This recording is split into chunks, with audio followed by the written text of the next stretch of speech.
Assalamualaikum warahmatullahi wabarakatuh. Selamat pagi. Kita bersama di Obsesi Obrolan Sehat Sahur Dini Hari dari 94,2 Gema Surya FM ya. Seperti biasa kerjasamanya tentu dengan Rumah Sakit Muhammadiyah RSU Muhammadiyah Ponorogo yang ada di Jalan Diponegoro Ponorogo ya.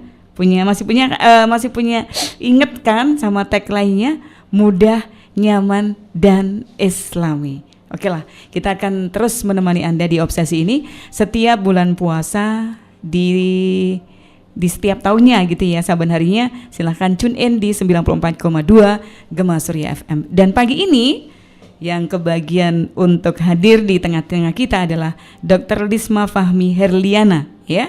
Kita akan membahas soal aman dan nyaman puasa bagi penderita asam lambung. Hayo, siapa yang kena asam lambung? Nanti ya. Topik itu yang akan kita perbincangkan. Dr. Lisma, ya. Apa kabar? Assalamualaikum. Waalaikumsalam warahmatullahi wabarakatuh. Selamat pagi Mbak Ii. Kabar sehat? Alhamdulillah sehat. Kalau dokter itu bisa kena nggak sih? Kena penyakit nggak sih? Yang saya lihat itu kalau namanya dokter selalu sehat. Pernah sakit ya? Enggak? Pernah. Apa itu sakitnya? Sakit. Saya jadi memikirkan apa ya kira-kira yang diderita dokter biasanya gitu. Pernah pusing dok? Pernah, itu kayaknya sering deh Mbak itu pusing. Tapi beda paling penyebabnya ya. Kalau dibandingkan dengan masyarakat awam beda ya. Kalau pusingnya ya penyebabnya. Penyebabnya. Baik. Nah, tema kita adalah soal aman dan nyaman puasa bagi penderita asam lambung, dokter ya. Mungkin di awal ini kita ingin menanyakan sejauh ini ya yang namanya asam lambung, apakah juga rata-rata ini dihadapi oleh masyarakat awam? Banyak kan yang kena asam lambung gitu loh maksud kita. Oke, ya. Jadi kalau asam lambung ini kan hal yang didengar sama masyarakat ya, yang dibilang, oh saya punya sakit asam lambung, saya punya ini sakit mah gitu kan. Nah pada dasarnya asam lambung itu kalau di dunia medis itu namanya GERD ya. Sama ya? Iya sama, GERD. Itu gastroesophageal reflux disease. Jadi yang harusnya katup antara kerongkongan dan juga lambung itu harusnya bisa menutup ketika makanan sudah masuk di lambung dan diproses. Nah ketika proses di lambung itu nggak bisa nutup katupnya, makanya dia ada asam yang dia naik ke kerongkongan gitu, yang mana dia menyebabkan rasanya kayak panas perutnya, nyeri ulu hati juga bisa, rasa yang asam pahit di mulut gitu. Artinya itu balik gitu ya dok ya? Iya, reflux kan namanya, reflux kan balik gitu ya, karena gangguan dari katupnya itu. Tapi perlu dilihat bahwa itu hanya beberapa persen ya, yang paling sering itu biasanya karena mah ya bilangnya. Kalau mah itu kalau di istilah medis namanya dispepsia. Itu yang paling sering. Dispepsia itu jadi beda antara asam lambung dan mah ini. Jadi asam lambung itu di bagian dari dispepsia itu. Jadi tadi yang dispepsia itu dibagi jadi 3 bagian. Yang organik, fungsional dan juga yang psikogenik. Nah, yang organik ini si GERD ini masuk di bagian organik ini. Masuk dalam bagian yang organik ini. Karena dia adanya kelainan dari organ itu sendiri, kelainan organ dari katupnya itu. Lalu juga karena mungkin dari obat-obatan juga bisa, obat-obatan yang anti nyeri, NSAID yang konsumsinya berlebihan, tidak terkontrol, jadi kayak tidak sesuai dengan dosis yang diberikan sama dokter. Lalu juga karena penyakit dari diabetes, hipertensi gitu. Kalau yang tadi fungsional itu biasanya karena penyebabnya karena bakteri atau adanya luka di dalam lambung, atau luka peptik namanya. Lalu kalau yang psikogenik kan psikis ya. Psikis itu karena faktor dari stres juga bisa, kelelahan, beban kerjanya terlalu berat, faktor pikiran, dan juga dari faktor pola makannya yang tidak teratur dan makannya sembarangan gitu. Baik, dokter, asam lambung kalau disederhanakan itu apa sih? Maksudnya asam lambung itu sendiri? Asam lambung itu setiap orang punya nggak? Kalau di lambung itu kan, kalau lambung memang tempatnya asam ya, karena di situ kan memang suatu lambung itu Allah menciptakan lambung itu dia ada lapisan pelindung supaya bagian lambung itu tidak terkena dari asam itu sendiri. Coba bayangkan kalau asam aja, asam yang zat kimia asam kalau kena tangan, kulit itu kan langsung sakit, merah, perih gitu ya. Nah, di dalam lambung itu ada pelindungnya. Nah, kalau misalnya karena dari faktor tadi yang kayak contohnya misalnya telat makan, lalu juga makannya yang pedes, kecut yang berlebihan, makan yang minum kandungan kafein, kopi, teh, itu kalau berlebihan itu bikin lambungnya akan mengkompensasi untuk produksi asam yang berlebih. Makanya itu asam lambung itu juga bisa produksi asam yang berlebih, makanya akan menjadi gejala kayak nyeri ulu hati, perutnya kembung, begah, mual, sampai bahkan muntah saking nggak kuatnya, seperti itu. Baik. Lalu untuk penyebabnya apa saja, dokter? Sama nggak antara yang organik, fungsional sama yang tadi disebutkan yang satunya tadi? Oh ya, penyebabnya tentu beda ya. Meskipun keluhannya sama, tapi itu penyebabnya beda. Kalau yang tadi, yang yang organik ya. Organik itu contohnya kayak yang GERD, karena dia kelainan dari katupnya, katup antara kerongkongan dan juga antara lambung. Nah, kenapa kok dia katupnya tidak berfungsi? Itu karena kalau difotoin gitu ada katupnya juga ya, dok ya? Itu pakai ini, gimana? Bukan foto, pakai lebih ke periksa yang dalam, jadi kayak pemeriksaan endoskopi. Itu katupnya itu kalau mungkin nggak terlihat ya kalau dari endoskopi, katupnya ini, tapi dia kelihatan ketika dia di endoskopi, dia tidak berfungsi gitu.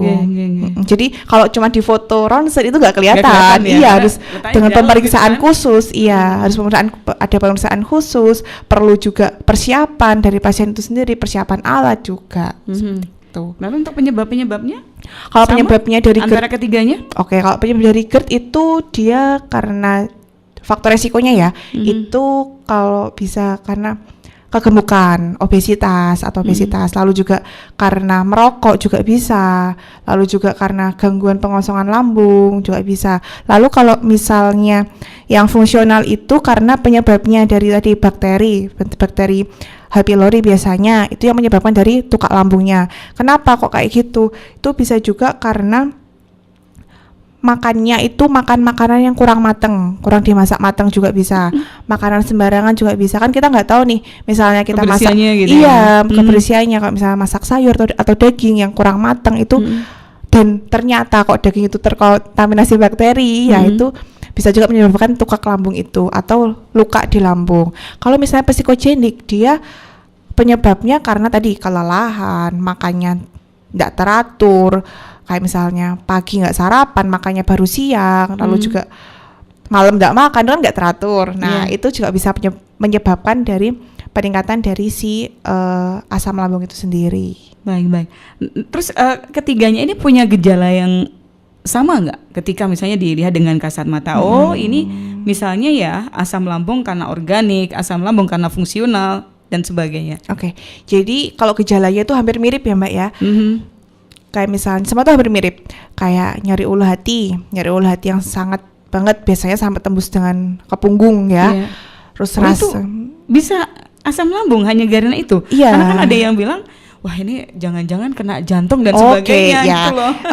Ya memang mirip kayak gejala serangan jantung juga mirip. Nyeri ulu hati itu 80-90% tuh bisa juga mengarah ke serangan jantung. Makanya itu ketika merasakan hal itu, ketika yang nyeri ulu hati banget sampai tembus, meskipun nggak ada nyeri dada, itu harus diperiksakan, harus ke IGD. Nanti kan di sana kan direkam jantung ya, direkam jantung dilihat, oh ini penyebabnya ini murni dari asam lambung itu atau ada yang serangan jantung, kan kelihatan dari situ. Baik. Lantas apa, dokter, gejala yang paling umum, maksudnya yang membedakan dengan penyakit yang lain, dan mungkin ada gejala yang mirip dengan asam lambung itu sendiri, penyakit lain?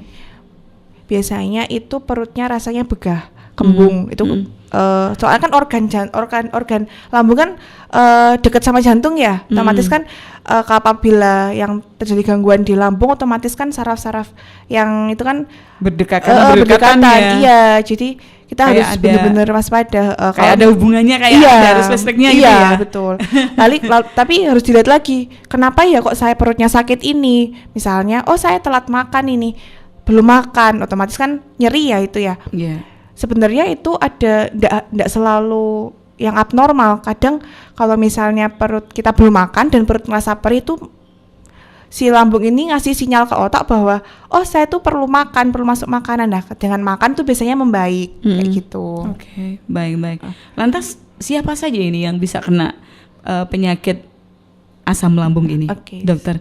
Apakah anak-anak juga punya resiko untuk terkena atau hanya orang dewasa saja yang biasanya kena ini? Oke, kalau anak-anak itu memang ada pernah keluhan kayak menurutnya perih, panas itu memang karena kalau anak-anak sakit kan biasanya kan nggak mau makan ya. Nah itu karena nggak masuk makanan makanya dia produksi asam lambung. Kan kalau lambung kan ada waktunya untuk mengolah ya Mbak ya. Kalau misalnya ada mengolah otomatis dia kan mengeluarkan zat-zat atau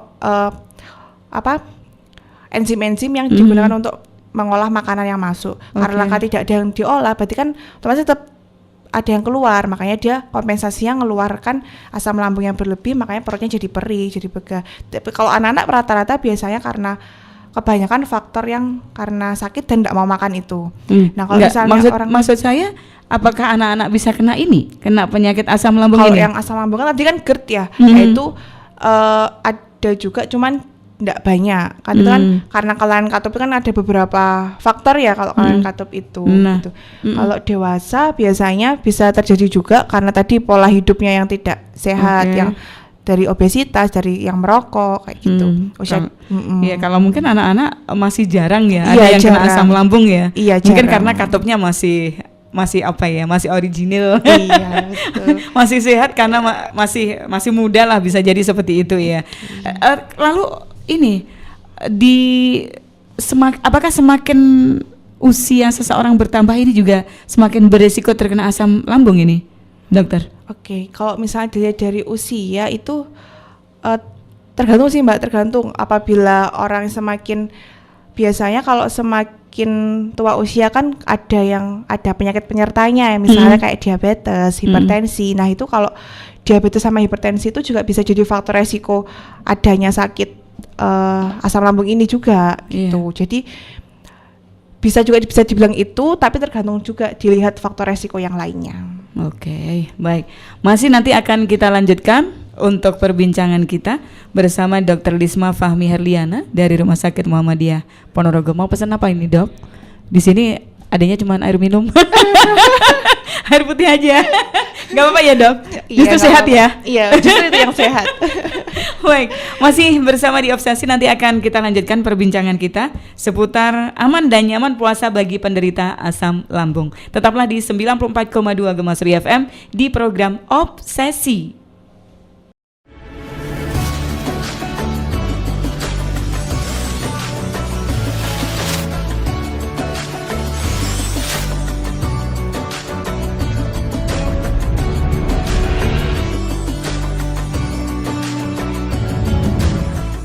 Baik, kita lanjutkan perbincangan kita dalam Obsesi Obrolan Sehat Sahur Dini Hari dari Gema Surya FM bekerja sama dengan Rumah Sakit Umum Muhammadiyah Ponorogo.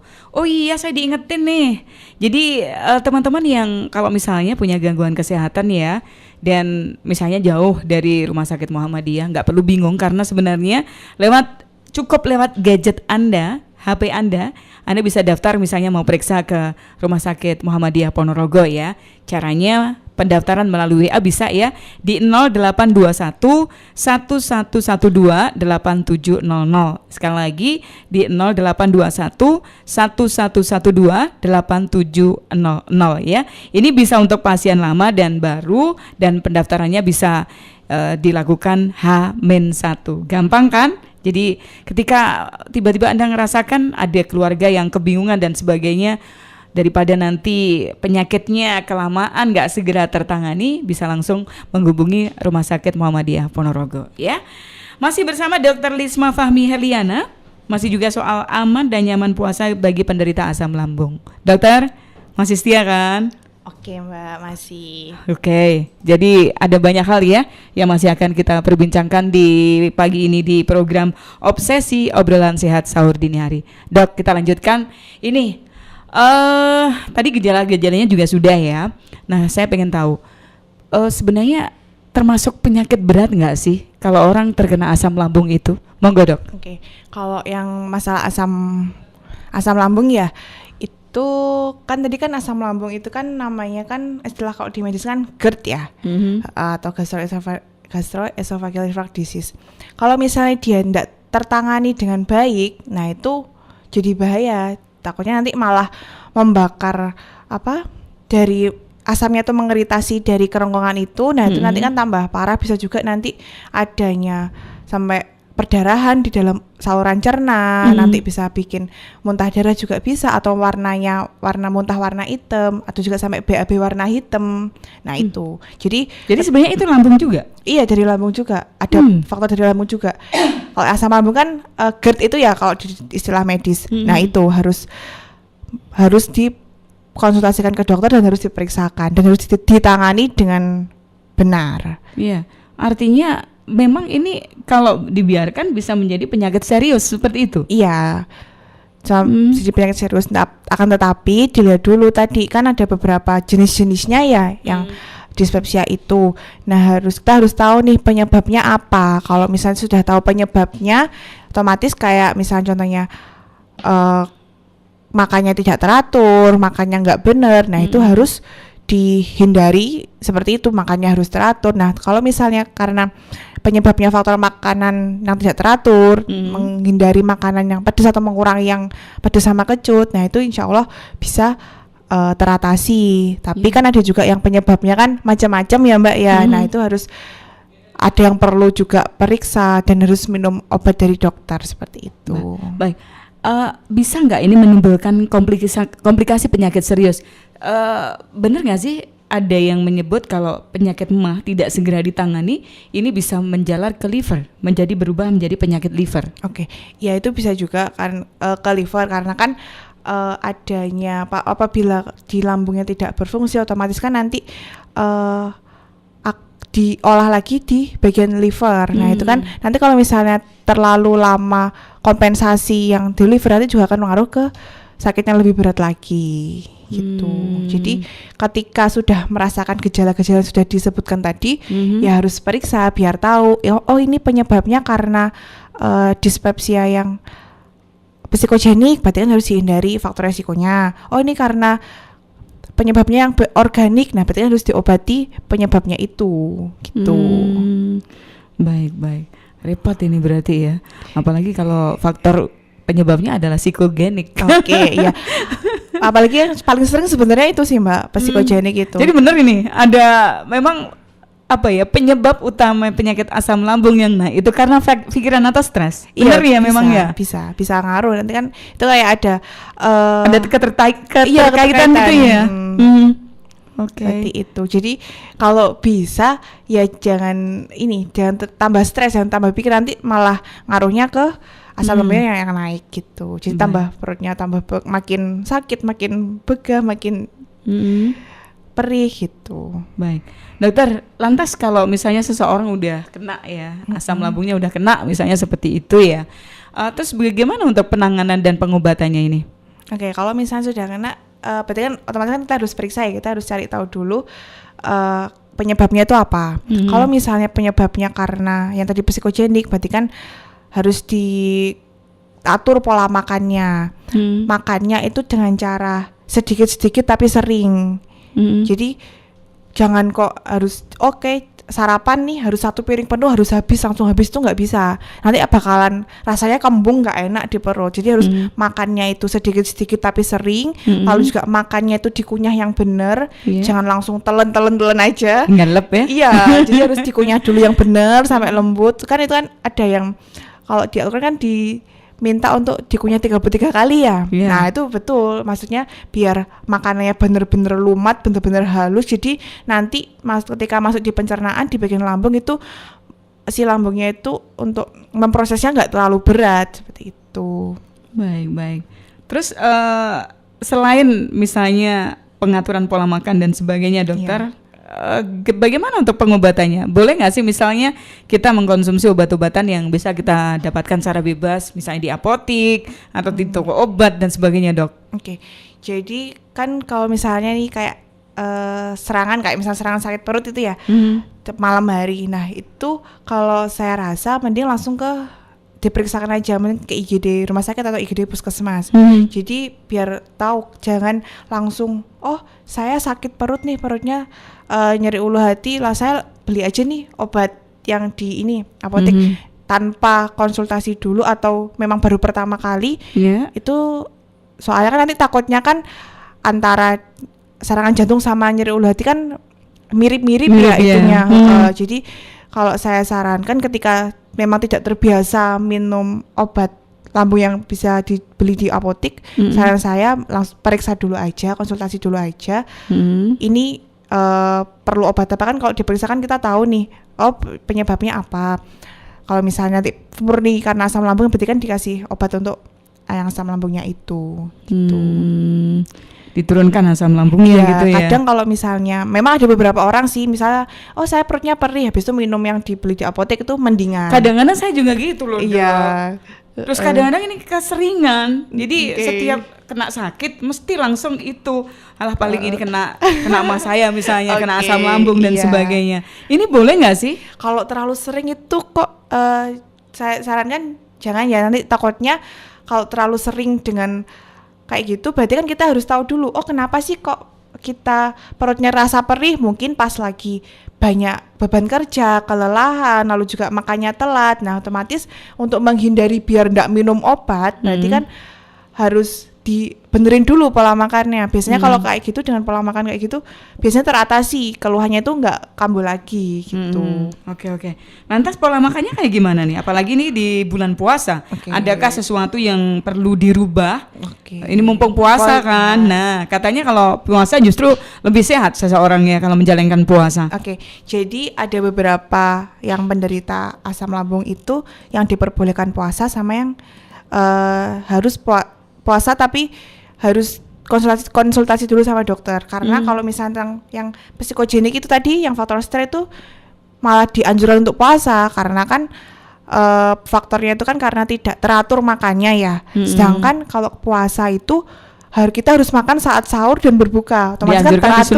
Iya, karena kan itu jadi teratur makannya. Jadi kan makanya lambung ini tuh rasanya lebih enak, lebih baik, perutnya nggak kembung seperti itu. Tapi kalau misalnya yang kayak faktor-faktor yang kayak fungsional itu tadi, yang kayak tukak lambung, nah itu kan sudah parah ya istilahnya ya, sakit lambungnya, ataupun yang tadi kayak ada GERD itu harus dikonsultasikan sama dokter, karena nggak boleh sembarangan saya langsung puasa. Takutnya nanti ketika memutuskan sendiri, ketika sudah tahu nih punya sakit GERD atau tukak lambung itu dan memutuskan sendiri puasa, takutnya nanti ketika puasa malah tambah parah sakitnya gitu. Jadi harus dikonsultasikan ke dokter yang ke dokter, lalu juga nanti nanti kan dokter tahu kan ini boleh puasa asalkan obatnya diminum seperti ini. Misalnya yang rutin minum obat berarti kan nanti mungkin dosisnya yang diturunkan atau dinaikkan atau disesuaikan ketika minum obat biar pas ketika buka dan sahur gitu. Baik. Memang seorang penderita asam lambung harus minum obat saban hari. Kalau misalnya kalau dokter begitu. Enggak, tergantung Mbak, tergantung sakitnya, seberapa parahnya. Kalau misalnya yang ringan itu seberapa berat penyakit asam lambung seseorang sehingga dia harus mengkonsumsi obat tersebut setiap harinya? Kalau untuk setiap hari itu tidak sih Mbak, tapi kalau yang kayak masalah GERD yang parah, yang tidak terkontrol, yang belum terkontrol, itu memang harus minum obat setiap hari untuk supaya. Kenapa ini Mbak? Padahal kan nggak boleh katanya kalau terus-terusan minum obat. Iya kan beda-beda itu tadi. Kalau misalnya yang kayak sakit lambung yang karena ringan, yang ringan itu memang jangan dianjurkan langsung minum obat terus. Perbaiki pola makannya dulu. Kalau misalnya pola makan sudah diperbaiki tapi kok masih sakit, nah itu kan harus dibantu dengan obat untuk mengurangi sakitnya itu. Nah kalau misalnya yang kayak GERD itu kan yang parah, yang tidak terkontrol itu kan harus dibantu dengan obat juga. Takutnya nanti kalau cuman diatur pola makannya aja tapi tidak terkontrol, belum terkontrol ya maksud saya, belum terkontrol yang sama sekali tidak minum obat, nah itu takutnya ada serangan yang nyeri ulu hati itu. Jadi kita lihat dulu nih penyebabnya apa. Jadi nggak semuanya sakit mah jadi nggak bisa dipukul rata. Sakit mah itu harus minum obat kayak gitu nanti biar nggak kambuh, atau jangan minum obat aja, nanti atur pola makannya. Jadi tergantung kan beda-beda setiap orang gitu, toleransinya juga berbeda-beda gitu. Oke. Terus kembali ke masalah pola makan ini, biar kita yang juga misalnya ada gejala asam lambung dan sebagainya ini bisa aman ini dokter ketika puasa ya. Oke. Jadi kita harus punya trik nih ketika puasa. Jadi ketika misalnya pas saat sahur nih, paling penting kan sahur kan otomatis kan itu kayak pengisi tenaga ya buat seharian penuh biar kita tetap terjaga puasanya.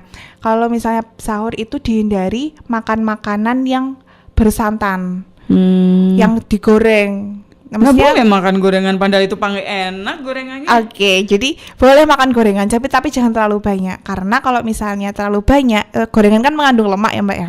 Kalau lemak itu nanti dia diproses di lambungnya dia agak lama. Jadi nanti takutnya bikin asam lambungnya lebih naik gitu. Jadi boleh makan gorengan, cuman ya satu gorengan aja, jangan terlalu banyak.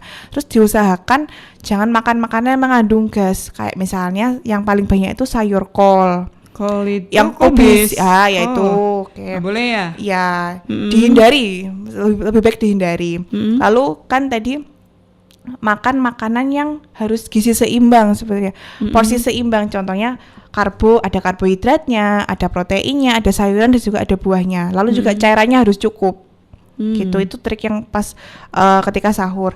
Nah, untuk nasi itu boleh, misalnya saya pengennya nasi merah yang kalau dan seratnya lebih tinggi ya. Kalau serat lebih tinggi itu biasanya lebih lama di dalam perut dan bikin kita tuh lebih kenyangnya lebih lama, rasa kenyangnya. Boleh.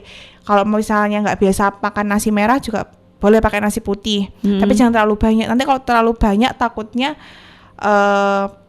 lemes nanti siang harinya. Terus habis itu harus ada proteinnya. Boleh proteinnya dibikin pepes juga boleh, dibikin kayak dikukus juga boleh, tapi jangan diproses yang terlalu berlebihan gitu. Maksudnya berlebihan? Kayak contohnya digoreng gitu, digoreng. Nah, itu kan kayak berlebihan, menyerap minyak terlalu banyak gitu. Oke. Dok, sabar dulu, tahan dulu ya. Waktu kita ini terbatasi, tapi kapan-kapan kita akan lanjutkan lagi tema kita ya, soal bagaimana untuk pengaturan pola makan, terus apa saja makanan dan minuman yang harus dihindari oleh penderita asam lambung dan sebagainya. Tapi kita harus akhiri dulu perbincangan kita di obsesi kali ini. Insya Allah ketemu lagi kapan-kapan. Makasih dokter sudah rawuh ke Gemasri FM. Tetap semangat menjalankan puasanya ya. Iya, semoga. Baik. Okay. Sampai di sini obsesi pagi ini, ketemu lagi kapan-kapan. Terima kasih dan assalamualaikum warahmatullahi wabarakatuh.